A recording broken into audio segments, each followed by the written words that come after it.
em 1995, 3 neurologistas que fizeram uma formação, naquela época, uma super formação em neurologia, residência de um hospital de clínicas, vieram para Joinville, saíram de Curitiba e vieram para Joinville e assumiram um hospital público geral, um hospital caótico naquele momento, em que, quando eles chegaram aqui, eles viram uma enfermaria lotada de pacientes com AVC, né? Os pacientes lá com AVC, complicando, tendo pneumonia, morrendo do AVC ou das complicações do AVC.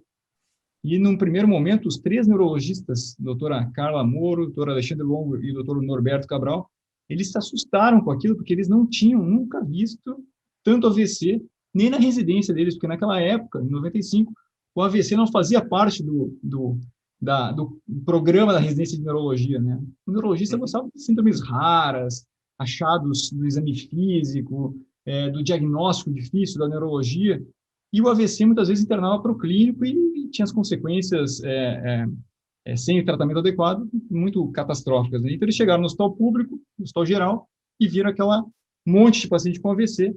E aí, com esse choque de realidade, eles resolveram fazer o primeiro estudo epidemiológico, em 1995.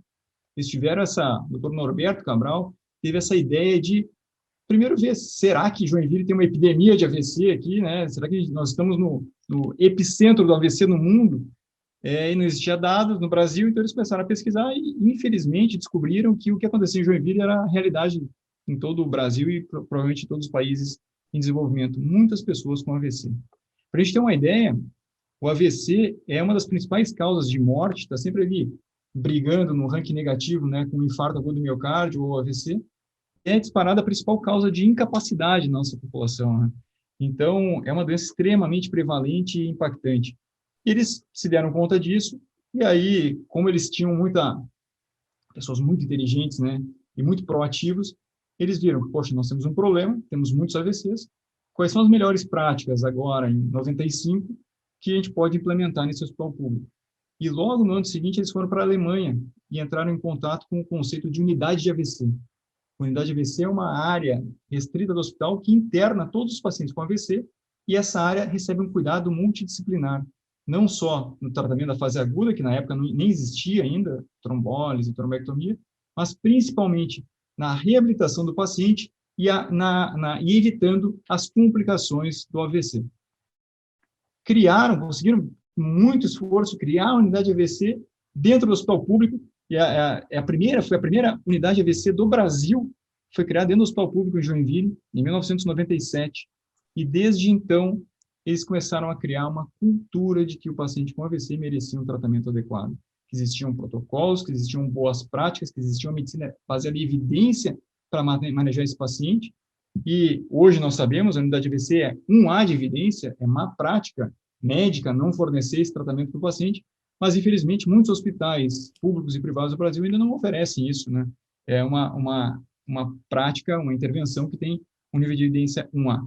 Então, se criou essa unidade de AVC e o estudo epidemiológico continuou, eles com dados de incidência. Qual a incidência, Pedro?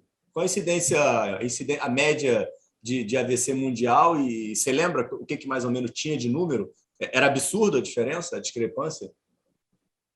É absurda, até hoje é absurda quando nós olhamos países desenvolvidos versus países em desenvolvimento, né? Então, a gente olha no Brasil, a média é difícil, existem poucos estudos populacionais, então o número exato é difícil, mas uma estimativa é que sejam 100 a 110 pessoas a cada 100 mil habitantes por ano, né? Então, é muita gente que tem AVC, né? Então, uma cidade de 1 milhão de habitantes vai ter quase 1.000 AVCs por ano, né? Isquêmicos e hemorrágicos. Para ter uma ideia da importância disso, Ricardo, o AVC acontece no Brasil, na média de idade, de 65 anos. Nos países desenvolvidos, o AVC acontece aos 75 anos. Não só é mais prevalente no país em desenvolvimento, mas como o impacto da doença é muito mais precoce na população, realmente gerando assim, do ponto de vista laboral, do ponto de vista social, uma catástrofe, né, de pessoas que poderiam ainda ter uma vida plenamente ativa e que são atingidas pela doença e que vão ter as consequências de um déficit Me diz um neurológico. negócio, antes de você continuar aqui, só estou com uma dúvida, aí a dúvida é até pessoal mesmo. Tem alguma estatística de benefício de prevenção? Como é que é a questão desse acompanhamento aí precoce, ou melhora. Tipo, eu sou diabético há 30 anos, né, cara? Então, como é que é a melhora dos índices glicêmicos, como é que é a melhora, o acompanhamento com exercício físico? Acredito que vocês devem ter equipe multidisciplinar, né, para fazer esse trabalho tão bem feito, né? Como é que tem esses números, mais ou menos? Tem, e essa pergunta, Ricardo, que me levou a buscar a medicina baseada em valor. Por quê? Uma formação em neurologia, então, tratando AVC e neurologia vascular, então, o dia inteiro no hospital tratando AVC, a gente recebe, em média, 5 a 6 pacientes com AVC por dia, né, no hospital público aqui em Joinville. E aí fiz a neuroradiologia intervencionista, então, tratando aneurisma roto e AVC agudo, fazendo... E aí tu começa a pensar assim, poxa, nós estamos tratando a consequência de uma doença. Na verdade, nosso sistema de saúde está mais para um sistema de doença do que de saúde. Nós estamos enxugando gelo.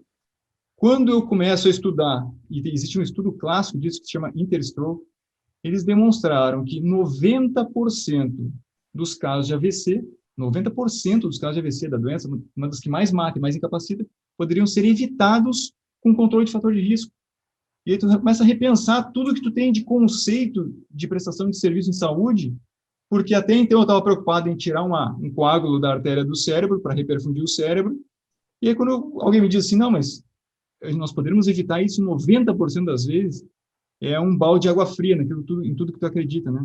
E aí tu começa a entender que o sistema de saúde tem muito a evoluir ainda e que hoje nós temos uma visão muito míope do que nós podemos fazer pelo paciente. Então, assim, 90% dos AVCs podem ser evitados com controle de fator de risco. Então, esse dado é que nos instigou a buscar realmente as raízes, né, de valor em saúde e o que a gente pode fazer para uma população para evitar o AVC.